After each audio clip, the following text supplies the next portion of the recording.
Salut, ça va? On est le vendredi 4 avril 2025. Sous l'une de mes vidéos, quelqu'un m'a laissé un commentaire en me demandant si je pouvais éventuellement faire un décryptage, Max Verram. De mémoire, je lui ai répondu que, bah, pourquoi pas. Et il se trouve que pas plus tard qu'hier, je suis tombé par hasard, sans le chercher, sur, certains propos, tenus par Max Verram et je me suis dit: «Ah, ça, ça ferait un excellent décryptage». Alors c'est ce que je vais faire aujourd'hui et dans cette vidéo, elle sera un petit peu spéciale, je dirais, parce que je vais te dire des choses très importantes. J'ai même hésité à faire cette vidéo pour te dire, mais finalement ça a poussé pour que j'en parle. Et c'est maintenant. Dr. Jones. Mhm.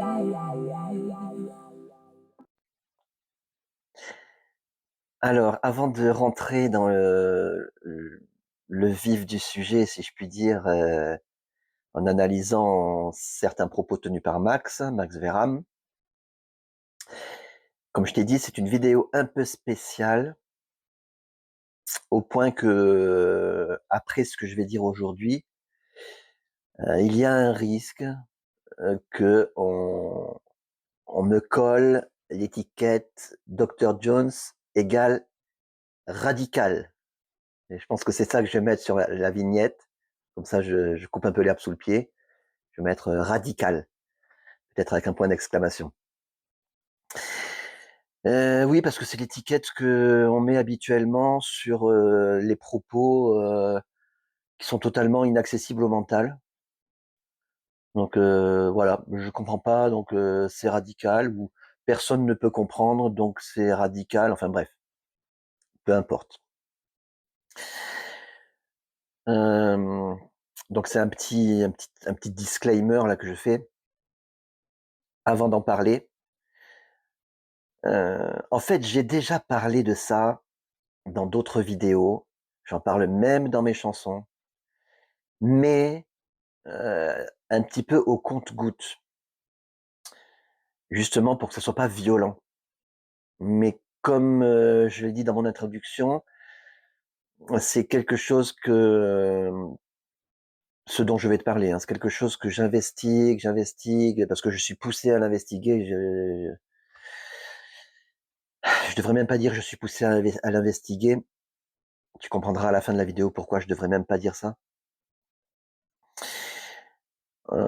Oui, parce que ça, tu pourras le comprendre mentalement. Et en tout cas, ça pousse à en parler. Et donc c'est pour ça que quand j'ai écouté, ce que disait, Max Verham là hier, ah bah, c'était pile poil dans ce point, d'investigation.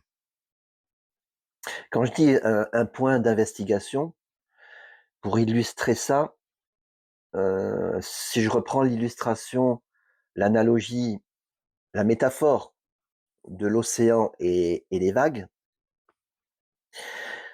c'est comme si il y avait une plongée, donc sous les vagues, hein, pour le coup, et qui tendent à aller de plus en plus profond et qu'à une certaine profondeur, le regard, tu peux imaginer un plongeur avec ses bouteilles, et cetera, son masque, et ses bouteilles, qui s'arrête à une certaine profondeur et là, il peut faire un tour à 360 degrés et donc regarder partout autour de lui et finalement regarder dans une certaine direction ou bien une autre. Il peut même regarder en haut, en bas, enfin dans toutes les directions, c'est même plus qu'à 360 degrés, c'est comme, sphérique. Et donc là, c'est un point qui a attiré mon attention et c'est comme si, je dis bien comme si, c'est comme si je m'approchais, je sais pas, comme si j'avais vu, je sais pas, des coraux et que ça m'avait attiré l'œil et que du coup je m'approchais pour mieux voir. Voilà. Une analogie dans l'analogie. C'est un peu ça. Donc, une fois que ce point-là, ces coraux ont été bien observés sous toutes les coutures, le regard se portera ailleurs et il y aura autre chose qui pourra attirer l'attention. L'exploration de la conscience est infinie. Je suis le premier à le dire, mais pas le seul. Je suis ni le premier ni le seul. Ok, donc, disclaimer, ce que je vais te dire aujourd'hui, toi là, le chercheur, la chercheuse d'éveil derrière ton écran, ce que je vais te dire aujourd'hui, je, je ne te demande pas de, de le comprendre. Première chose, je ne te demande pas de le comprendre. Si jamais tu cherches à comprendre ce que je vais dire aujourd'hui, ah, ton mental va bugger de toute façon. Donc tu vas être frustré.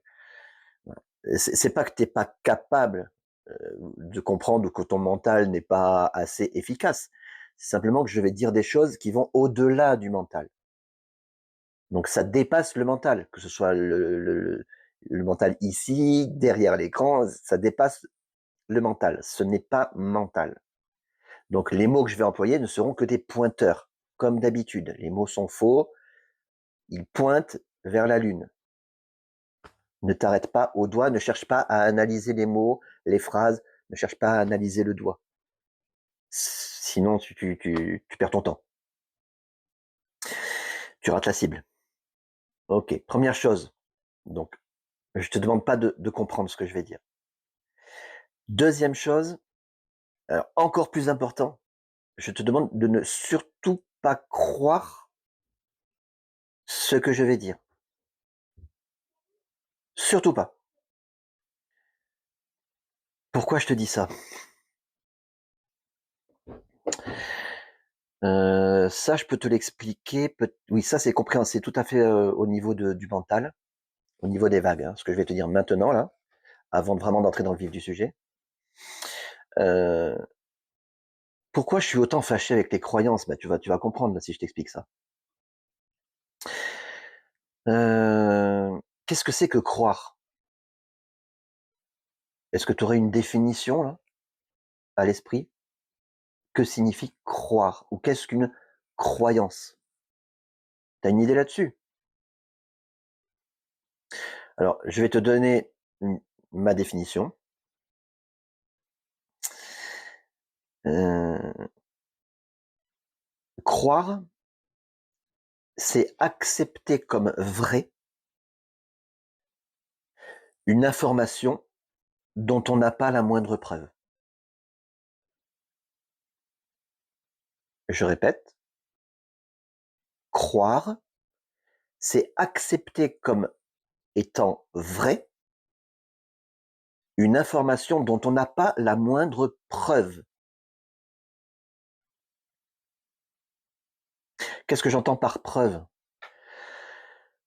euh, Dans l'idéal, la meilleure preuve qu'on puisse avoir, surtout dans le domaine de la non-dualité, hein, euh, notamment de la profondeur de l'océan, la meilleure preuve qu'on puisse avoir, c'est ce qu'on vit, du verbe vivre. Je te donne un exemple. Imagine que tu aies mal au ventre. Je prends mal au ventre, j'aurais pu prendre mal au de dos, mal à la tête, mal de dents ou une autre douleur physique. Je prends le mal au ventre parce que tout le monde a eu un jour ou l'autre dans sa vie mal au ventre. Il y en a qui n'ont jamais eu mal au dos, ou jamais eu mal à la tête, ou jamais eu mal aux dents, ou ils s'en souviennent pas, ils étaient petits. Mais le mal au ventre, ben, les femmes, c'est tous les mois, hein, jusqu'à un certain âge. Euh, pour la plupart d'entre elles, en tout cas. Pour les autres, tant mieux pour elles. Celles qui n'ont pas de douleur au ventre. Et les hommes, eh ben, ça nous est toujours tous arrivé un jour ou l'autre d'avoir mal au ventre. C'est pour ça que je prends cet exemple. Donc imagine que tu es mal au ventre et puis ça dure. Un jour, 2 jours, 3 jours. Tu te décides d'aller voir un médecin. Le médecin t'examine avec son stéthoscope, tout ça, il palpe, voilà. Et il dit non, je détecte rien. Vous êtes sûr que vous avez mal au ventre? Ben oui, j'en suis sûr. Bon, ben dans ce cas-là, il te prescrit un scanner. Tu passes le scanner, rien n'est détecté non plus. Euh, à l'endroit où tu fais le scanner, on te dit, mais vous êtes sûr que vous avez mal au ventre, monsieur ou madame? Bien sûr, j'en suis sûr. Je le ressens. Admettons qu'on te fasse venir des spécialistes, peut-être des neuroscientifiques qui vont dire peut-être non, mais ça doit être psychologique. On te branche des électrodes sur la tête et on voit les zones du cerveau parce que quand il y a une douleur quelque part, il y a une zone du cerveau qui est censée s'activer. Donc ils te mettent des capteurs et rien ne s'active. La zone soi-disant de la douleur, hop, elle s'active pas. On va dire, non, non, monsieur ou madame, vraiment, il n'y a rien qui s'active. Vous avez mal au ventre? Oui, j'ai mal au ventre. Je le vis, je le sens. On peut faire venir tous les spécialistes de la Terre. Et même si tous les spécialistes me disent non, monsieur, vous n'avez pas, ou madame, vous n'avez pas mal au ventre, si, j'ai mal au ventre, je le vis. C'est quelque chose que je vis. Personne ne peut me convaincre du contraire. C'est la preuve absolue. Je suis en train de le vivre. Ok. Alors pourquoi je te demande de ne pas croire? euh, Tu vas comprendre. Il y a des choses qu'on entend, par exemple, dans la non-dualité, hein, qu'on entend tout le temps, par exemple, tout est un. J'en ai fait une chanson, là. Tout est un, tout est un. On entend ça tout le temps. Tout est un. Tu as Gérald, de Pierre et Gérald, Gérald Ben Merzoug, qui a sorti un bouquin, son bouquin principal, hein, je pense, qui s'appelle L'un, je crois que ça s'appelle L'un. L'un, ou en tout cas il y a un sous-titre, il n'y a que l'un, ou quelque chose comme ça. Bon, ça revient au même, il n'y a que l'un, tout est un. Supposons qu'on te pose la question, toi là, le chercheur, la chercheuse d'éveil, on te pose la question, est-ce que tout est un, selon toi? Est-ce qu'il n'y a que l'un?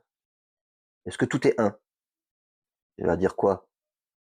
Oui, oui, oui, tout est un. Ok, comment tu le sais? Ah ben, on l'entend tout le temps, voilà, Pierre et Gérald le disent, Ramana Maharshi le dit, tout, dans la non-dualité, tous les plus grands sages le disent, que tout est un, donc oui, tout est un. Oui, donc en fait, tu le dis parce que tu l'as entendu de personnes à qui tu fais confiance. Mais ça s'appelle croire. Ça s'appelle croire parce que tu acceptes et valides une information, l'information tout est un, sans en avoir la moindre preuve. C'est pas parce que plein de gens le disent que c'est vrai. À une époque, tout le monde disait que la Terre était plate, et c'était faux. Ou que c'était le Soleil qui tournait autour de la Terre, alors que c'était faux. C'est pas parce que tout le monde le dit que c'est vrai. Voilà. Donc, tout est un. Si tu me dis oui, c'est vrai, tout est un, c'est ce que tu crois. Tu ne le sais pas, parce que tu ne le vis pas. C'est tout. Donc, par rapport à ce que je vais te dire aujourd'hui, je préférerais nettement, enfin, je préférerais, moi, je m'en fous, en fait. Il serait préférable que tu ne crois vraiment pas ce que tu vas entendre. Pourquoi? Reprenons l'exemple du tout est un. Admettons, tu as entendu tout et un 36 millions de fois, tu as accepté l'idée et tu y crois. Tu crois que tout est un. Ok. Quel est le problème? Le problème, c'est que la prochaine fois que tu vas entendre tout est un, cette information va arriver jusqu'à ton mental, en tout cas, elle va être analysée par ton mental. On va dire, ça va arriver à la porte de ton mental, un peu comme encore une analogie dans l'analogie, un peu comme comment on appelle ça, un videur de boîte de nuit, hein. Il y a les gens qui arrivent, ils regardent comment ils sont habillés. Toi, tu peux rentrer. Toi, tu es en basket, ça va pas. Donc là, l'idée tout est un va arriver à ton mental et le mental va comparer avec ce qu'il a déjà à l'intérieur. Ah ben, il a déjà validé l'idée.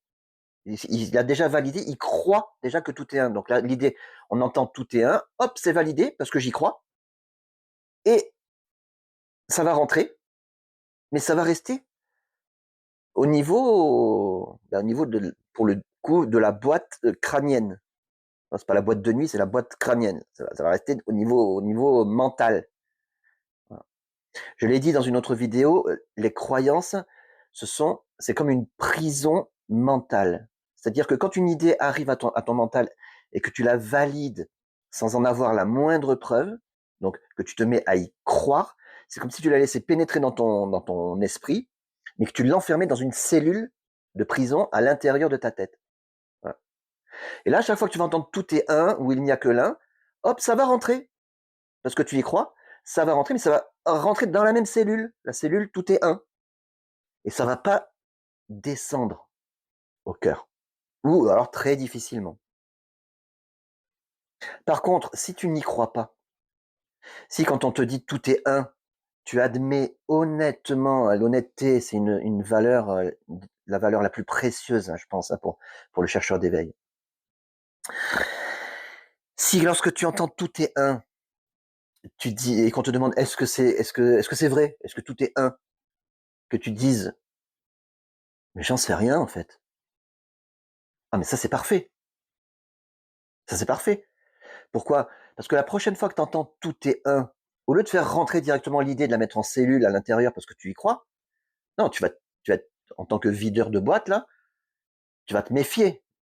Tu vas analyser finalement l'idée, alors que tu prenais même plus la peine de l'analyser puisque tu y croyais déjà. Là, tu entends tout est un, hop, hop, hop. Attends, je regarde à quoi ça ressemble là, ce tout est un. Et s'il y a un truc qui va pas, non, non, tu restes dehors. C'est pas un problème. Parce que ça reviendra, le tout est un. La fois d'après, mais je te reconnais, toi. T'es déjà venu l'autre fois, je t'ai pas laissé entrer. Là, voyons, donc tu vas mieux, déjà, tu vas reconnaître le tout est un, parce que tu l'as déjà entendu. C'est pas rentré, mais tu l'as entendu.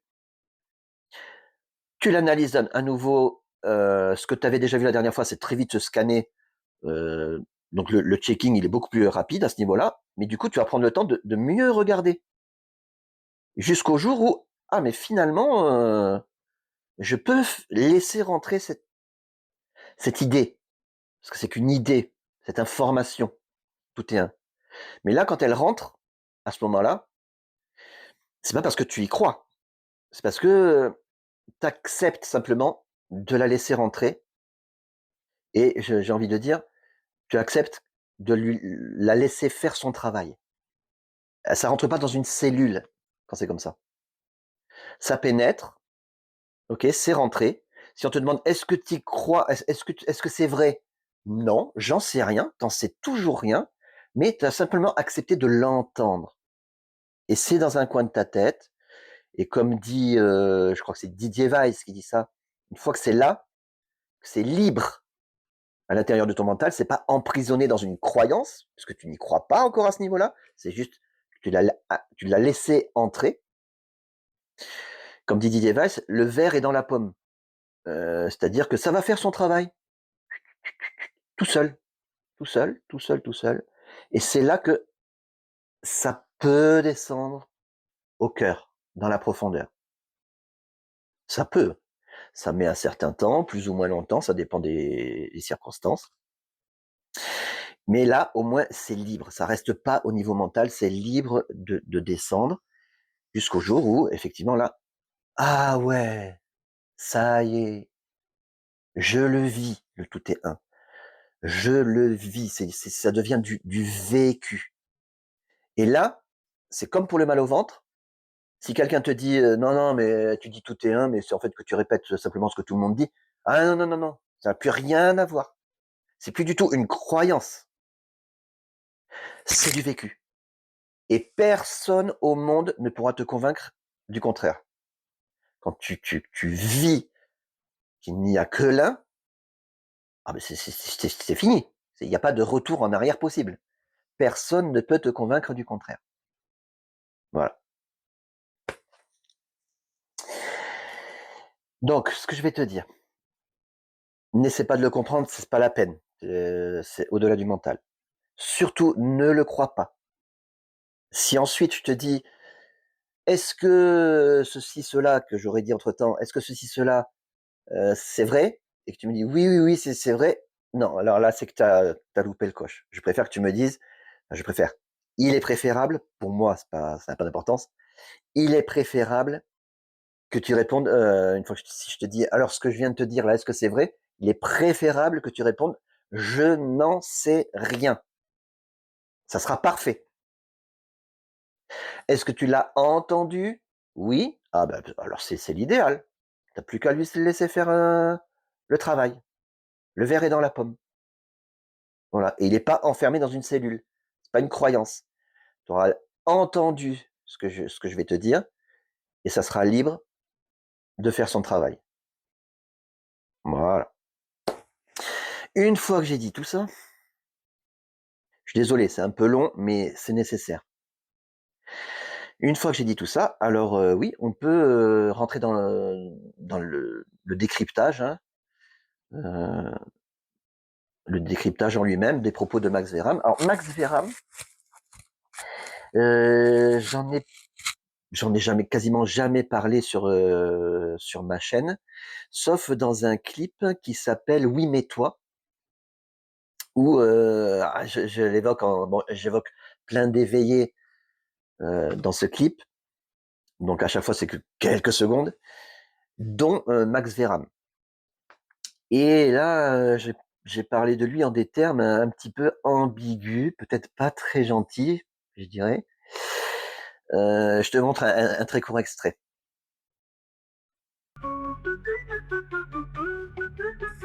La conscience et le soi, dit Emmanuel Herrera. Je comprends pas tout, souvent je rame en écoutant Max Verham. Je le regarde quoi aujourd'hui? Et si j'écoutais Georgie? Ou alors toute autre chose en écoutant Dr. John? Voilà. Donc, je comprends rien, souvent je rame en écoutant Max Verham. Max Verham, Max, si tu vois cette vidéo un jour, je n'ai fait, enfin, tu vas pas être surpris parce que dans ce clip-là, il est un peu parodique. Je me moque des chercheurs d'éveil qui butinent en écoutant plein d'éveillés différents, qui s'expriment de manière totalement différente les uns des autres, et finalement, qui s'embrouille l'esprit. Et bah, c'est vrai que quand on est un chercheur d'éveil, et même moi, même après que l'éveil se soit produit, quand je t'ai écouté, parce que je te connaissais pas du tout, je t'ai connu que plusieurs mois après. Ben, quand je t'ai écouté, mais je comprenais rien à ce que tu racontais. Donc quand je dis je comprends rien, souvent je rame en écoutant Max Verham, en fait, c'était assez sincère dans ma chanson. C'est peut-être les seuls propos qui sont sincères même dans cette chanson. Euh, ouais, non, non, c'est pour ça, je peux même pas dire, est-ce que je suis d'accord avec ce que tu dis, enfin, à l'époque, si on me demandait est-ce que tu es d'accord avec ce qu'il dit Max Verham ou pas d'accord, je suis incapable de répondre, je comprends rien. Voilà.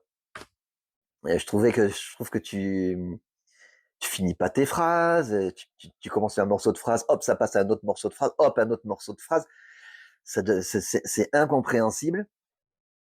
Et, donc, bon, je me mets à la place des chercheurs d'éveil qui ont déjà du mal quand les propos sont tenus de manière claire, organisée, etc. C'est déjà difficile. Alors là, c'est tellement Ben, je lâche le mot.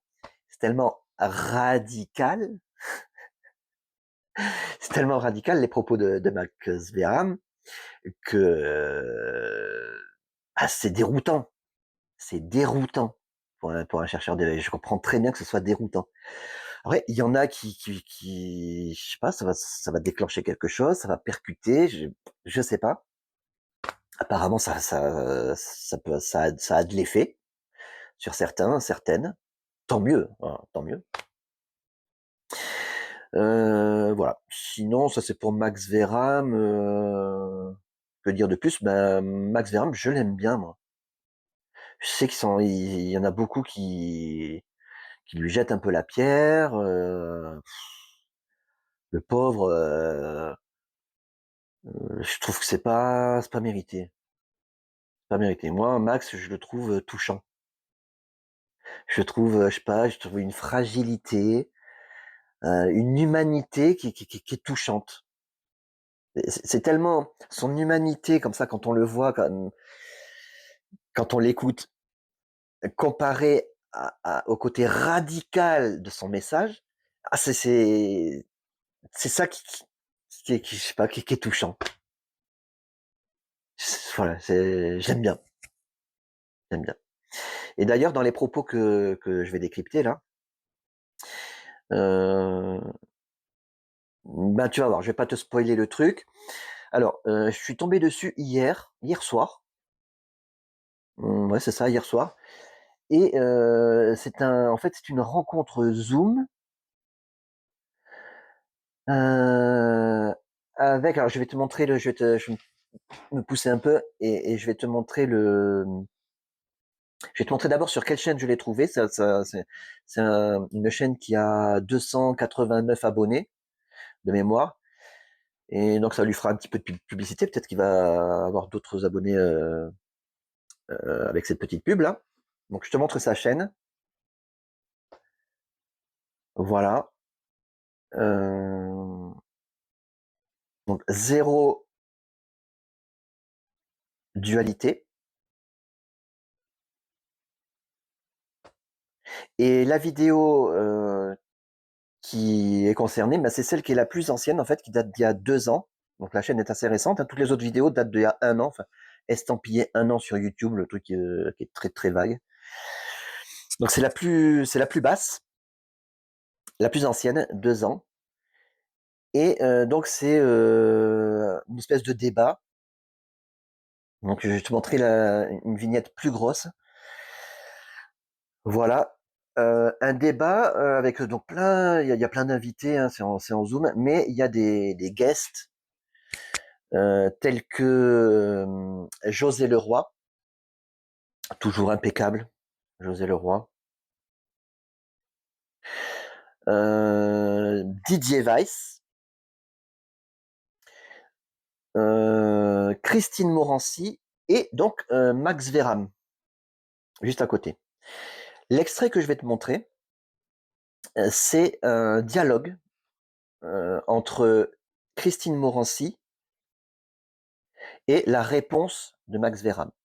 Et c'est surtout la réponse de Max qui va faire l'objet du décryptage. Mais je vais te montrer d'abord les propos de Christine, parce que sinon tu vas pas comprendre la réponse. Et la réponse est corrélée aux propos précédents.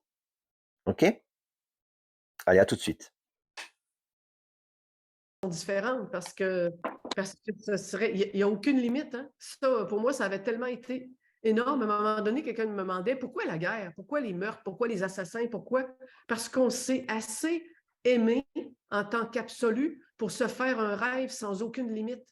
Si on s'était mis une limite, ce ne serait pas l'absolu. Si on s'était mis une limite, ce ne serait pas l'illimité éternel et silencieux. C'est impossible. Donc, il faut avoir l'audace de venir vivre une expérience manifestée ne se mettant aucune limite. Aucune. Pas que, il faut être gentil, mais pas assassin. Aucune limite. Voilà, ça c'est les propos tenus par Christine Morancy. Et pour bien que tu comprennes la réponse de Max, si tu as bien fait attention, Christine dit à plusieurs reprises, donc quand on pose la question pourquoi le mal, etc., elle dit on, elle emploie ce pronom indéfini on n'a aucune limite, on se fixe pas de limite, on. Et c'est là-dessus que Max va rebondir. Écoute bien la réponse de Max. Mais qui fait ça aussi? C'est ça le truc, parce que c'est ça, comment dire? Enfin, ça sous-entend qu'il y ait effectivement un but quelque part, Oui, enfin, oui, qui est quelque chose derrière tout ça qu'on va appeler nous ce que nous sommes. Mais en fait, il y a pas tout ça, ça reste une idée vacante enfin, et ça, en fait, ça n'est qu'une idée, en fait. C'est ça que donc c'est c'est pas ça. possible en fait qu'il y ait eu un but à venir faire quoi que ce soit. Il y a juste tout ce qui se passe tel que ça se passe et il y a vraiment aucun contrôle en fait. Vraiment en fait, c'est juste pas possible qu'il y ait un contrôle et c'est ça la différence fondamentale peut-être je pense hein, euh, parce que enfin sinon, ça sous-entend qu'on ait encore une forme de conscience non conscientisée de ce qu'il y a derrière, etc., qui est quelque chose, en tout cas, derrière que l'on est. Et en fait, réellement, bah, c'est une idée. Voilà, alors, si tu pas bien compris la réponse de Max Verham, tu peux mettre pause, mais remettre un peu en arrière pour la réécouter éventuellement. Mais je te la résume brièvement. Max pose la question, mais finalement, c'est qui? Qui? C'est qui ce on? Voilà. Et si on s'en tient à ce que dit Christine Morancy, c'est vrai que ça donne l'impression que ce qu'on est, voilà, réellement, a un objectif. Voilà. Alors que j'en ai déjà parlé dans une vidéo, je crois que c'était le décryptage, oui, Anthony Béraud, quand il disait que la vie choisit ceci et cela. Et j'ai répondu, enfin, j'ai commenté en disant, oui, ça c'est entendable à un certain niveau, au niveau des vagues, mais à un niveau plus profond, non. Ce que la vie, ce qu'on appelle la vie, ne choisit rien, parce que choisir, c'est déjà se projeter dans l'avenir. Et c'est pareil, dire que par exemple, l'incarnation humaine, etc., c'est pour répondre à un certain objectif. Ça voudrait dire que la vie, c'est projeté dans l'avenir, etc. Alors que j'arrête pas de le dire, c'est hors du temps. La conscience, c'est hors du temps. La vie, c'est hors du temps et de l'espace. Hors temps, hors espace. Voilà, c'est l'autre version de ici et maintenant. Ça veut dire la même chose en des termes un tout petit peu plus précis. Hors temps, hors espace. Et, et ici, Max Verham a totalement raison. C'est une évidence. C'est une évidence. Parce que il le dit, hein, si on prend les propos de Christine tels quels, ça voudrait dire euh, que la vie, la conscience, on peut l'appeler comme on veut, a des objectifs, et c'est ça qu'on va dire que nous sommes, qu'on est. Et c'est là que le point crucial de toute l'affaire. Moi-même, je suis le premier à parler, au lieu de parler de la conscience, j'emploie aussi ces termes, hein, la conscience, le soi, la présence, notre véritable nature. Mais l'expression que j'emploie le plus couramment, c'est ce que nous sommes réellement. Ok, mais il y a un problème là. Il y a un problème entre guillemets. Il y a encore quelque chose dans cette expression, ce que nous sommes réellement, même dans l'expression notre véritable nature, il y a un problème, enfin, il y a comme un voile. Si tu veux pas employer le mot problème, il y a comme un voile. Par exemple, quand j'emploie l'expression ce que nous sommes réellement, mais c'est qui ce nous? Ce que nous sommes réellement? C'est quoi? C'est qui ce nous?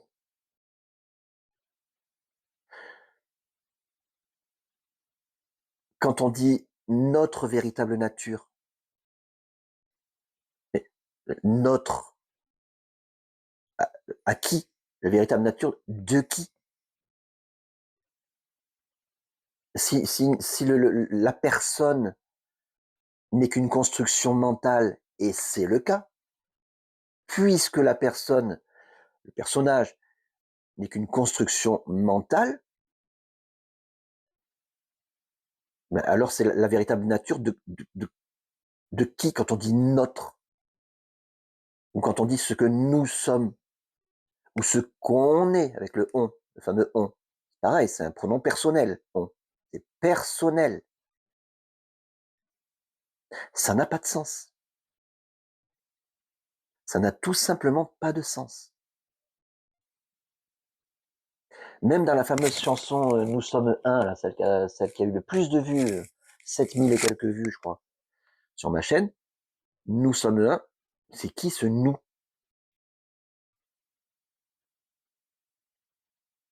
L'éveil spirituel, c'est lorsque, j'allais dire, lorsqu'on prend conscience. Non, lorsqu'on prend conscience, le on, c'est encore quelqu'un, c'est pas quelqu'un qui prend conscience.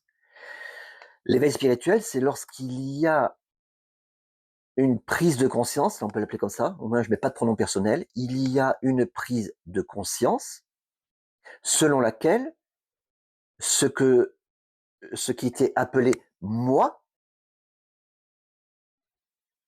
n'existe que dans l'imagination. J'allais dire encore notre imagination, dans l'imagination, dans l'imaginaire. C'est un moi imaginaire. Alors attention, là, je te le redis, n'essaie pas, là je suis dans le dur, dans le dur là, du sujet. N'essaie pas de comprendre. Et surtout ne crois rien de ce que je suis en train de te dire. Je te le dis gentiment. Le moi, il est imaginaire. Tous les sages te le diront. Ce n'est qu'une construction mentale. Il n'a aucune substance, ce moi. C'est pour ça que quand on le recherche, on ne le trouve pas. Il n'existe pas vraiment. Même Ramana Maharshi, quand il dit la fameuse question, leitmotiv de Ramana Maharshi, qui suis-je? Qui suis-je? Dans l'idéal, on devrait dire qui est je? Qui est ce je dont on parle? Et la réponse, c'est qu'il n'y a pas de réponse, et puisqu'on ne peut pas le trouver, c'est qu'il n'existe pas. C'est une question qui est censée amener à justement la réalisation que ce je, ce moi, n'existe pas, il n'est qu'imaginaire. C'est pour ça que Max Verham, il a tout à fait raison. Au-delà de l'idée de Christine Morancy que on, en tant que ce que nous sommes, ça ne veut plus rien dire ce que je dis, parce que nous sommes, je rajoute un nous. S'il n'y a pas de moi, s'il n'y a pas de je, il n'y a pas non plus de toi, et il n'y a pas non plus de nous. Ça n'a aucun sens, en fait. Tu vois ce que je veux dire ou pas? Est-ce que mes propos sont entendables, compréhensibles? Non, peut-être pas, sûrement pas même, mais entendables. Est-ce que tu peux laisser rentrer à l'entrée de la boîte de nuit, là, en tant que videur, est-ce que tu peux laisser rentrer cette information sans y croire, sans l'enfermer dans une cellule? Le moi est imaginaire.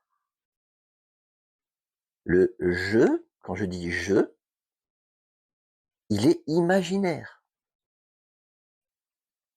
Quand je dis ce que je suis réellement, dans ma phrase, dans mon expression, ce que je suis réellement, je fais rentrer un élément imaginaire, le je.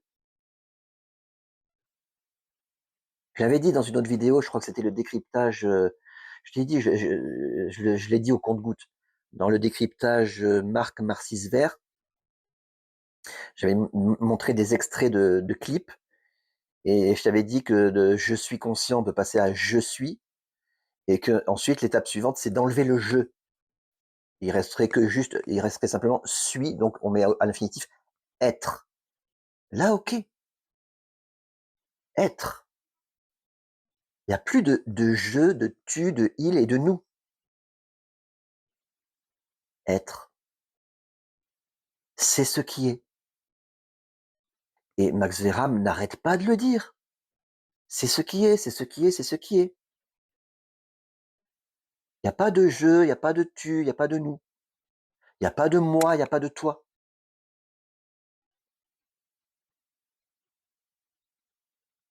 Voilà. Alors ça, tu vois, j'ai pas besoin d'en parler des heures. C'est quelque chose de très très simple. C'est peut-être tellement simple que c'est pour ça que le mental est dépassé. Il cherche toujours des choses compliquées, le mental. C'est simple. Tu peux l'entendre. Donc, tu vois, quand je dis tu peux l'entendre, j'introduis dans ma phrase un élément imaginaire, le tu de cette phrase. Je devrais dire, même quand je dis je devrais dire, je dis encore je. Il vaudrait mieux entendre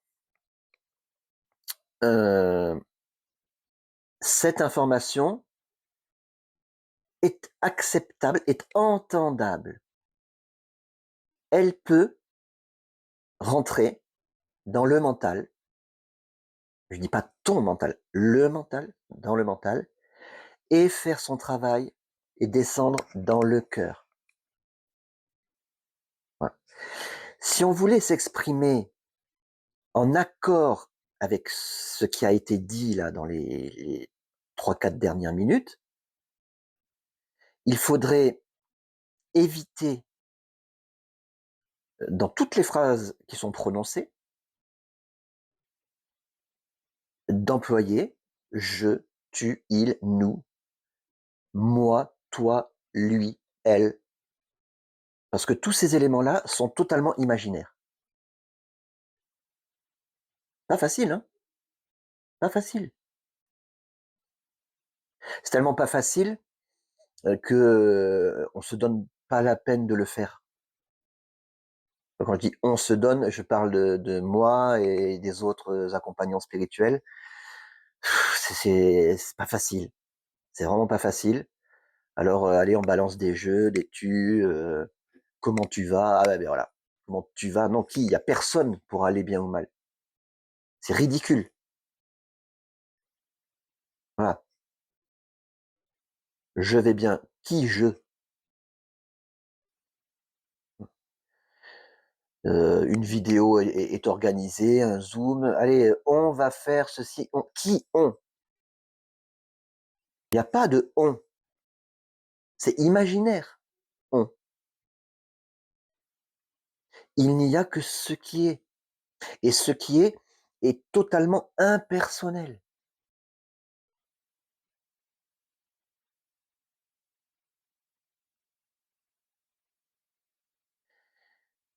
Je vais dire je. Je peux pas le dire mieux. C'est impersonnel. Quand je dis je peux pas le dire mieux, c'est pas moi qui le dis. C'est pas je, c'est pas moi. C'est ce qui est dit. Et c'est pas toi qui l'entends, c'est ce qui est entendu.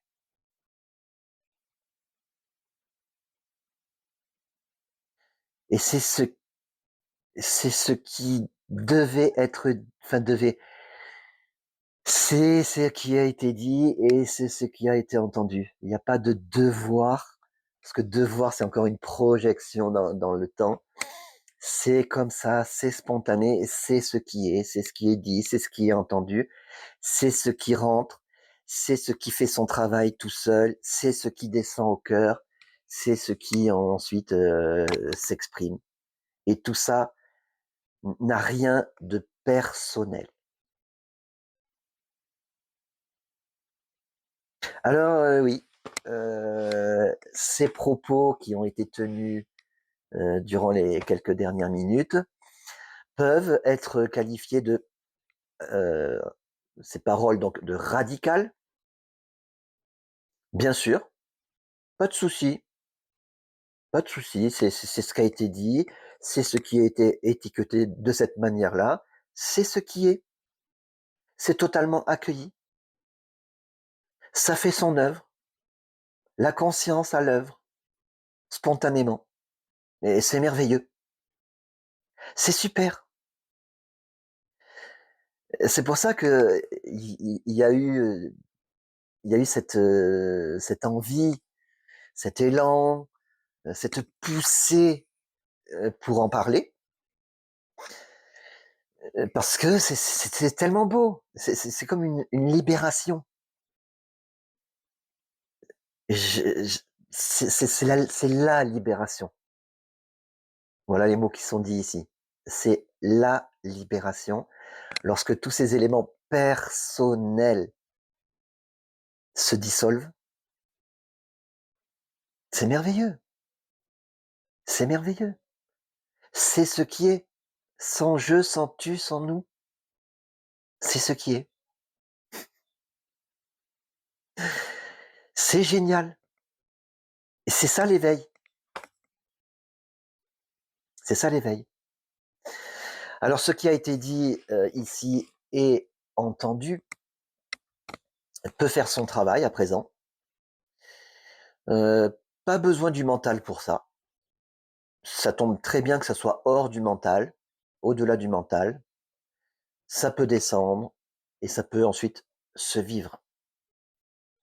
Et quand ça se vit,